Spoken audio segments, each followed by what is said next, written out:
Hello everybody, CW here. Let's put some light on the situation. I've got this fancy light I made up. Let's get it on here. Really get some good light out here so that we can see what's going on. How's that? A little better? All right. Well, these videos have been pretty popular, so I'm going to keep on going. The only bad part is I'm running out of stuff to show you. But I've made a couple of really good videos, so we'll just keep on going. This one is going to be rifles, rifle cartridges and cartridge boxes. And I've got quite a selection here. Most of this stuff is a little on the newer side. There's a couple of real old timers here, right in the center of your screen. There's some ball national match ammo from 1939. And beneath that, this one right here is even older. And then we've got some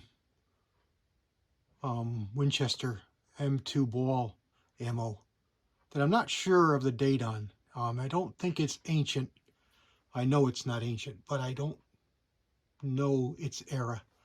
I want to say Korea, maybe a little bit newer, maybe Vietnam era, but I don't think it's really old. This stuff here is really old, and obviously this has got a date on it from the 39 national matches. And there's another box of this behind this one here. And I got a couple other things thrown in just for color and for conversation. There's a couple that are pretty new, like the Seller and Bellot.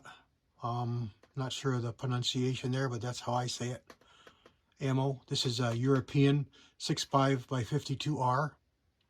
That's a 6.5 caliber on a 30-30 sized case, and we can open them up and look at them. And I got some bullets mixed in, just projectiles. We got some here, and we got some over here, and we've got a couple boxes of Winchester here, and we've got a nice, really old, cool box that I'll show you later of one of the first boxes of partitions that were available. And then we got an assortment of everything else from, well, not everything else, but a number of other things from just, I'm looking for a word, discontinued, obsolete, there's the word, calibers, to old boxes, to just neat stuff. Some is available today, but the boxes are different. Stuff along those lines. Just stuff that's always intrigued me or meant something to me, or I just like the look of. So let's start over here on the left.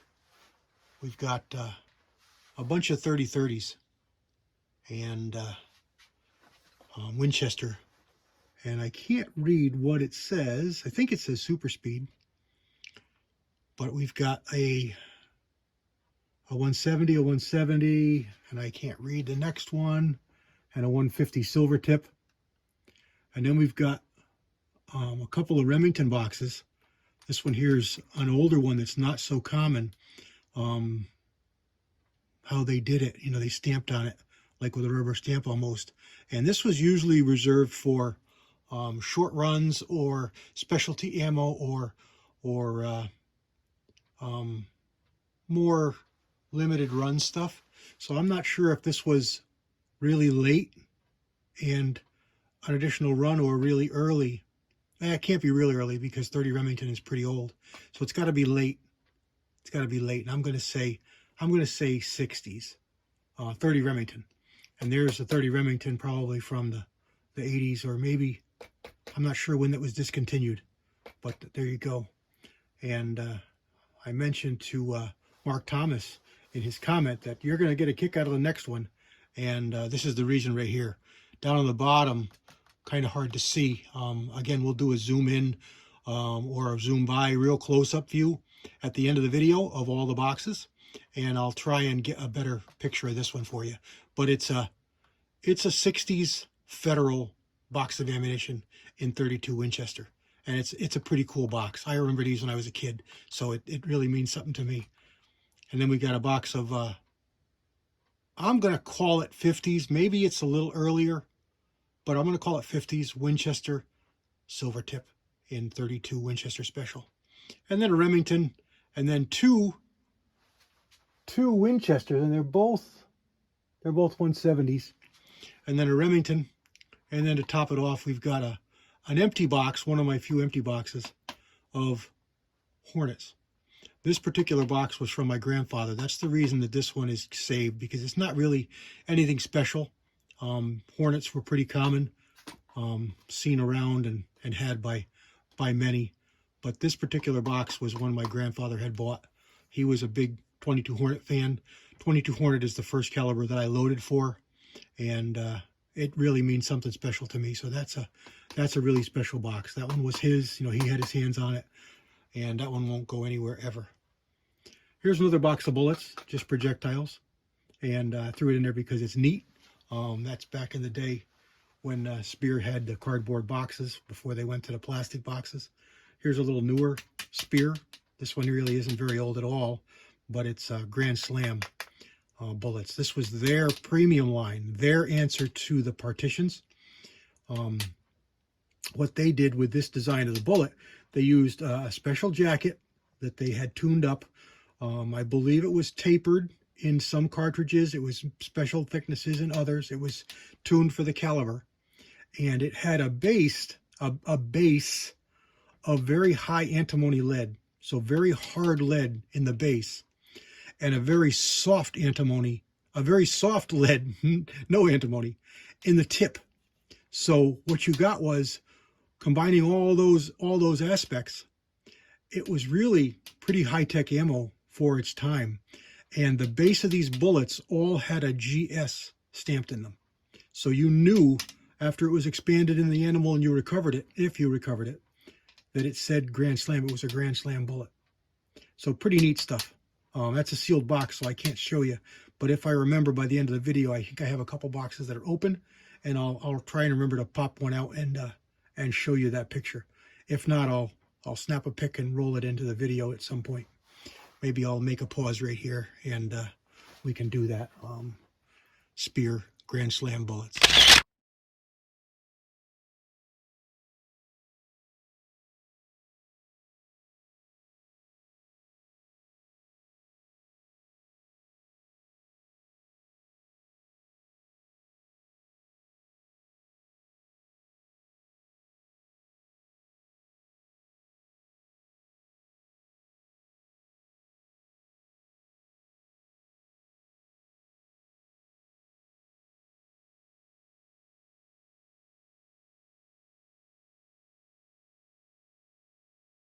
And there's my marker.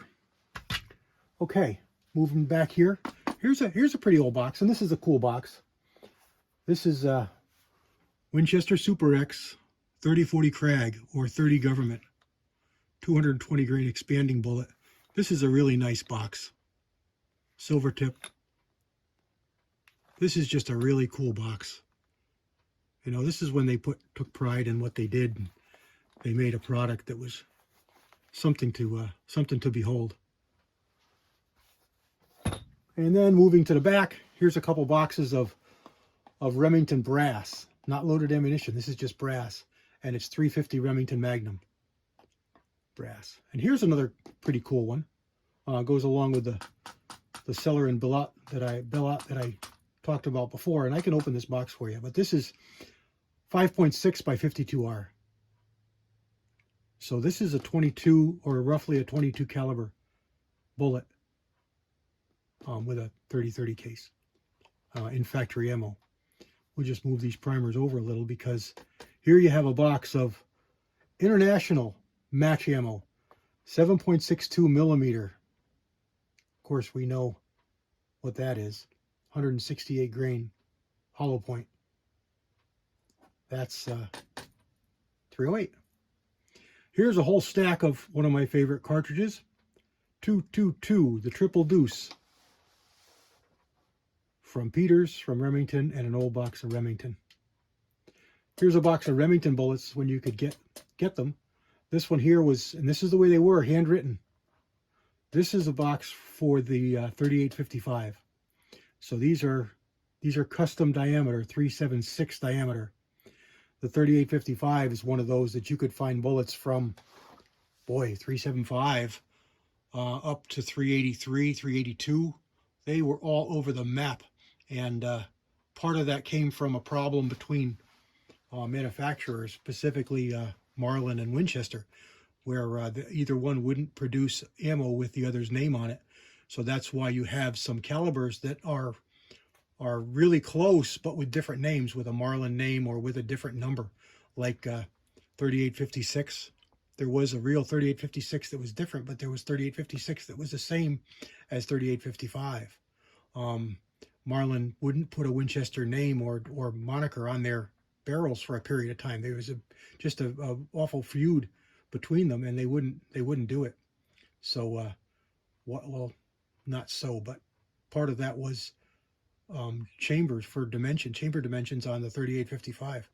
They fudged it all up, and it lasted into today, as new as the 2000s, even the early 2000s, with H&R, the single shot rifles. They made a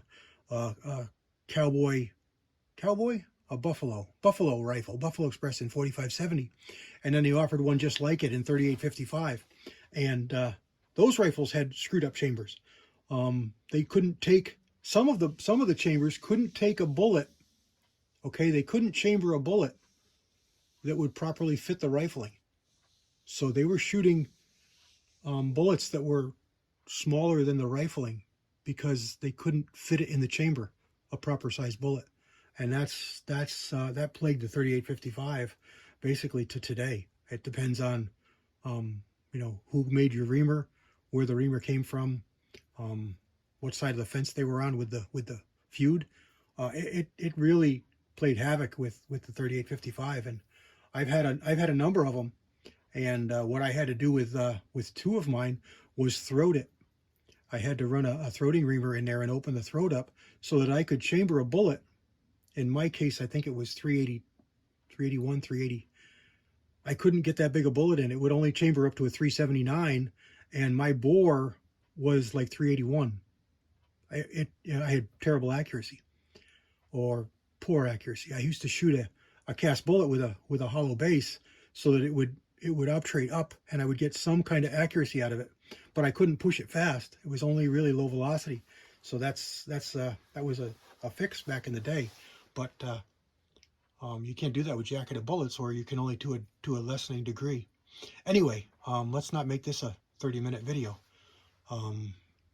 We spoke about these briefly.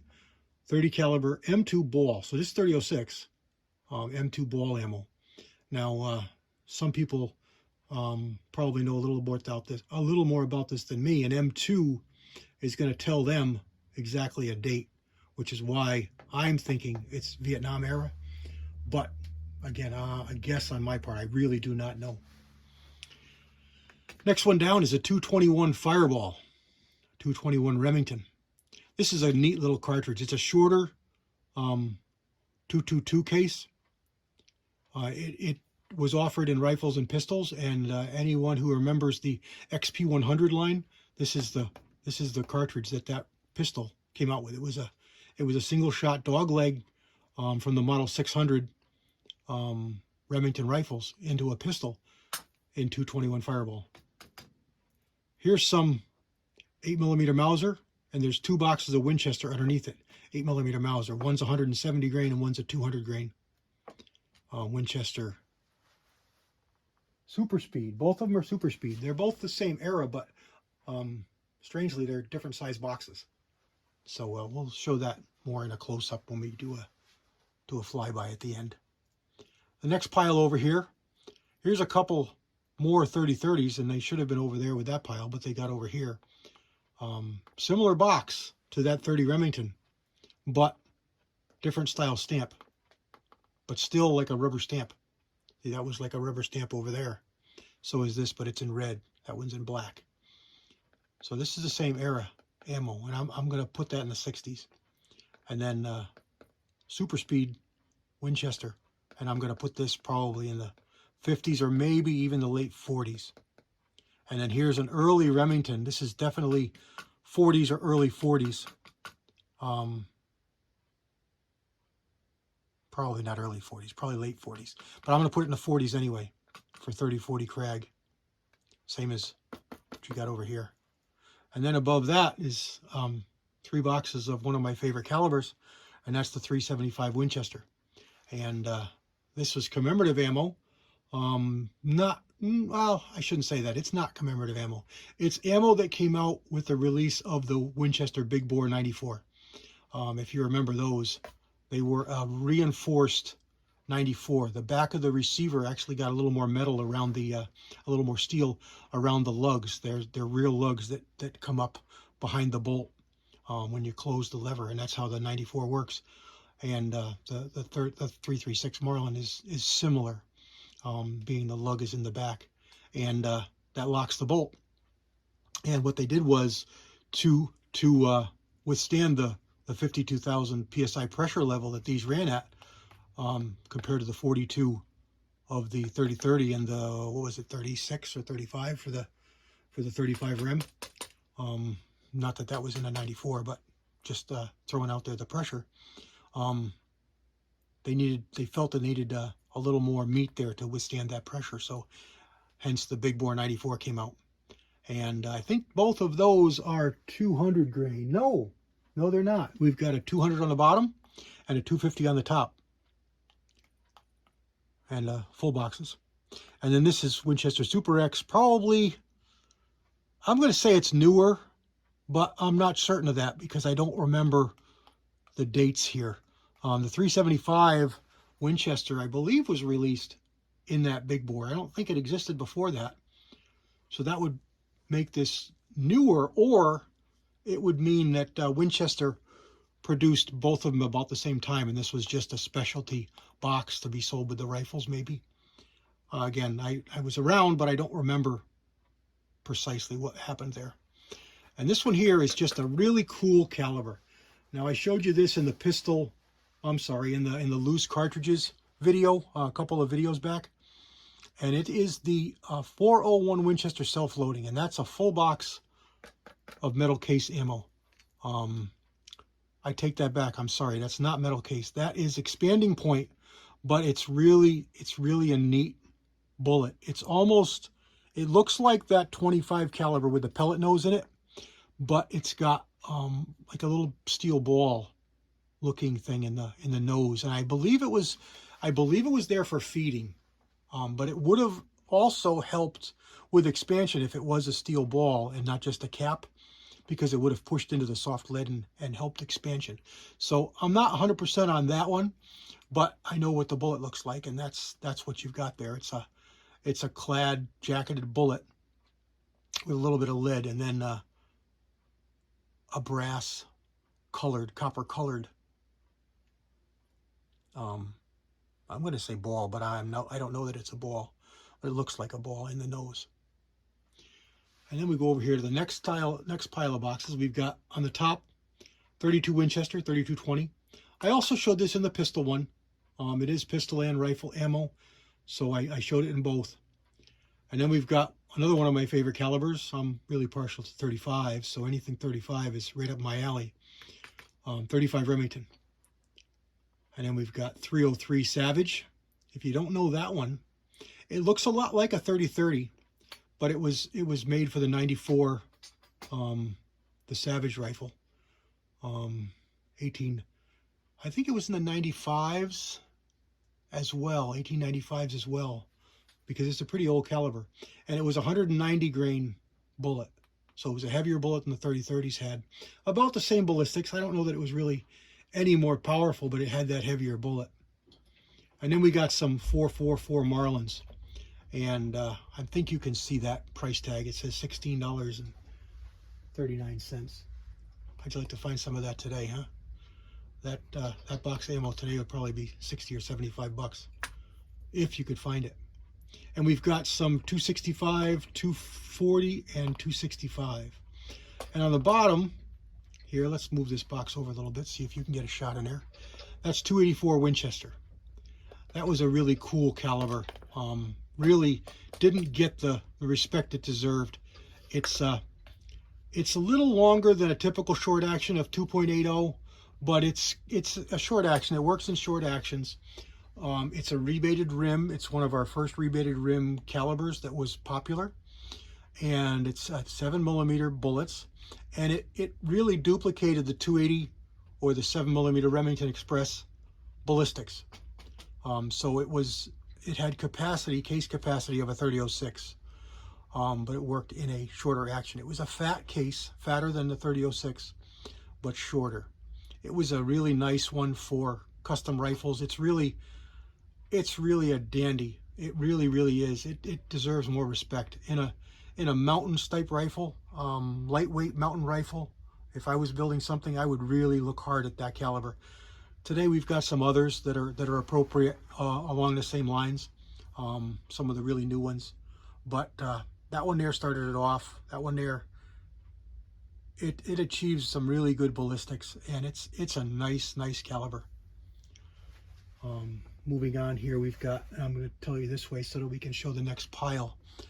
This is just a nice old box of Winchester Super Speed in 22-250, which is not a common one to be seen. Not really a rare caliber, but you don't see it often in Winchester. It's a Remington deal, and if you notice, it does not say 22-250 Remington on it. It just says 22-250. That was another thing that Winchester and Remington had going on for a short time, but it wasn't as heated as the Marlin feud, I call it. Here's another box of 32-20. Again, you saw this in the last video in the pistols. This is a 100 grain bullet. This is a 100 grain bullet. Here's a neat caliber, the 7mm BR. I believe this was the first one in the series, but there was a whole series of these. BR stands for bench rest, and it was a 308 head, but a very short case. So kind of similar to what Remington did over here with the 222 case.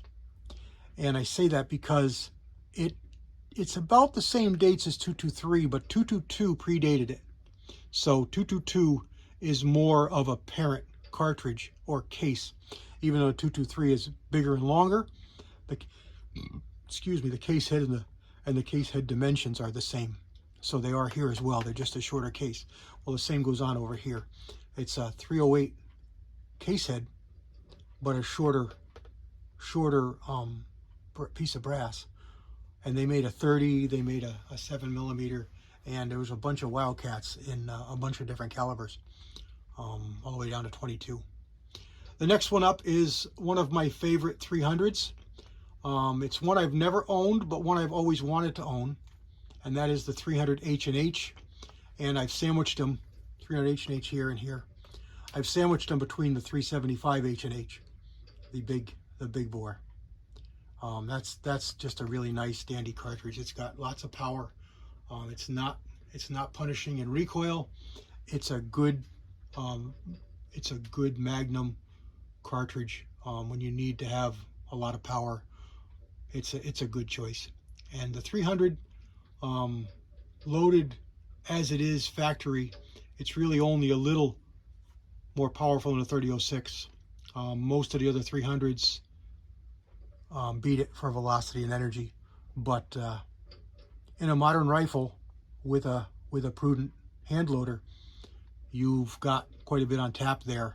You can get ballistics that are really right on par with any of the other big 300s, minus the super big 300s. You can't match those. But 300 Winchester mag, 300 short mag, the 300 Norma, there's another 300 there I'm missing. You can match all those without any big deal. Here's one from when it first came out, and let's see if we can read that price tag. No, it's torn off. It got torn off. 264 Winchester Magnum. This one here is one that really should have seen a lot more popularity. It was just one of those things, you know, location. It was released at a time when it was not far behind the 7mm Remington Magnum, and it did a lot of the same ballistics, and people were not so in tune. Reloaders didn't have access to chronographs and ballistic charts, and weren't really knowledgeable of those things at the day. So the 264 was a popular caliber in Europe, but it wasn't so popular here. So it really didn't get the respect it deserved. It was a barrel burner in the day, but it doesn't really need to be. Anyway, it was overshadowed by the 7 mag, and it never recouped. And next we have one of the 300s that everybody knows when you say 300, and that is the Weatherby Magnum. And that's the same case as the H&H, as these three, but it's reduced body taper. It's a blown forward shoulder, so it's got a shorter neck as they deemed necessary, so that you had the most powder capacity that you could get. And it really shined. It really did some unheard of velocity numbers when it came out. So it got a very respected place in history, and well deserved. The 300 Weatherby Magnum is a classic, and that's their ammunition. I'll try and remember to pull those boxes out to show their works of art, and that's how they should have stayed when they make their ammunition boxes. It's one of the things that Weatherby's known for. And on the bottom there, we've got the 8mm Remington Magnum, and that's again the same case, 300 H&H case, full size, 300 375, minimum body taper, 8mm, and some really good ballistics. Over here is one that I also showed in the pistol video, and I said 32 Winchester. That's one that you think of over here, 32 Winchester Special. It's very odd to see that stamped that way, and the reason it is because it's so old. It's one of the high velocity versions, and we touched on this in the loose ammunition video. The head stamp on this says Winchester Super Speed, M92 for the 92 Winchester lever action, and high HV, H.V. high velocity. This is a 60 grain metal patched hollow point bullet. Pretty cool stuff. Not a common thing. I'm sure that box of ammo is worth a good $1 because it's full. It's in good shape. It's not tattered up. It's not torn. It's not ripped. It's not as new condition, but it's darn close.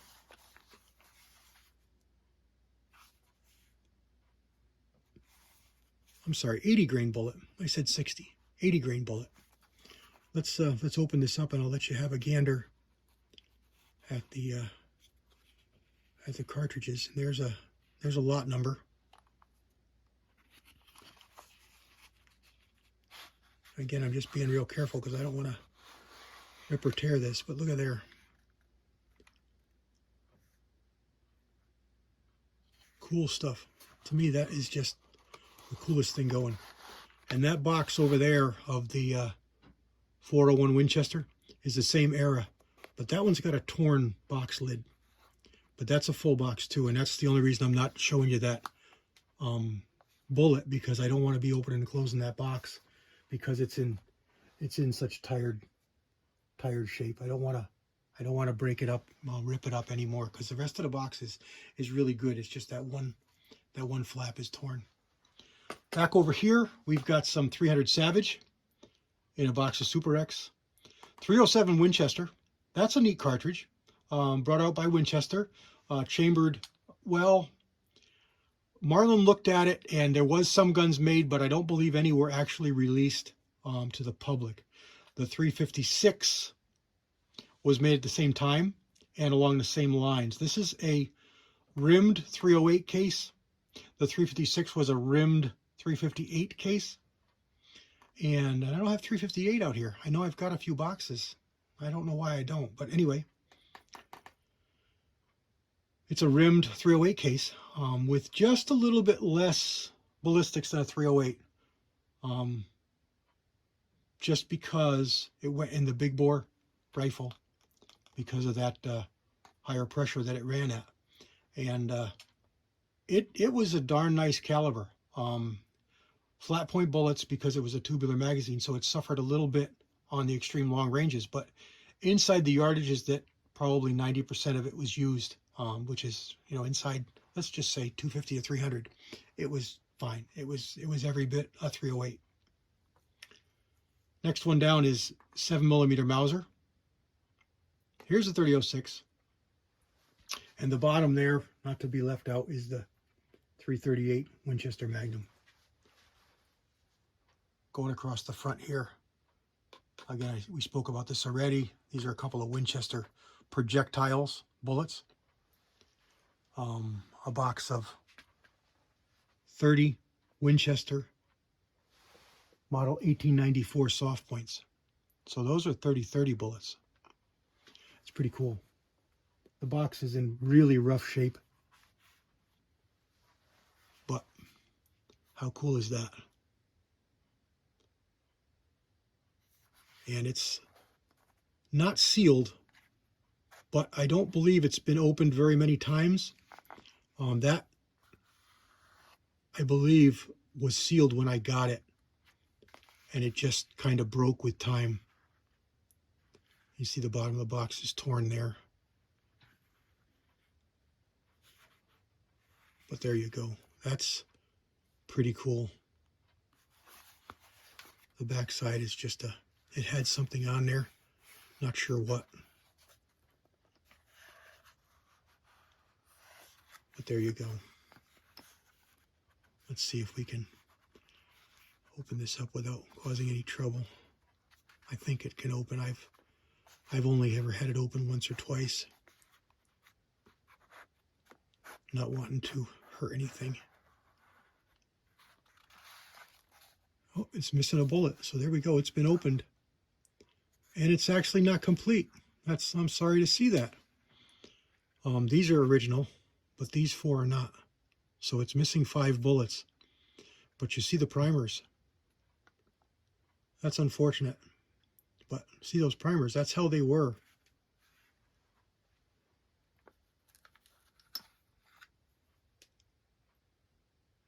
And it's in pretty sorry shape. But that's how they were. Winchester Repeating Arms Company, 30 WCF. Still cool as hell. Just not quite as cool. I thought it was complete. So it wasn't sealed when I got it. Or if it, no, it wasn't sealed when I got it, obviously, because it's got 4 bullets that aren't correct. But there we go. So let's look at this one. This one is also in pretty ratty shape. I don't believe, no, it's got tape on it. It's got tape on it. Somebody wrapped tape all the way around it because the bottom is busted out. But I think they're in, yeah, they're in stripper clips. Can you see in there? They're in stripper clips. But the brass looks to be in pretty good shape. There's a stripper clip there too. In clips. Box number B665. And there's nothing on the back. What's that say? Guide? Huh. Printed backwards. And there was some writing on the top, but you can't read it because of the tape. But Frankfurt Arsenal manufactured. Still pretty cool. Not quite as cool because it's so tatted, ratty. And the last 2 here were 25 minutes, and we're going to be 30 minutes before we're done. 2520s, but they're not the same. Different size boxes. If you look here,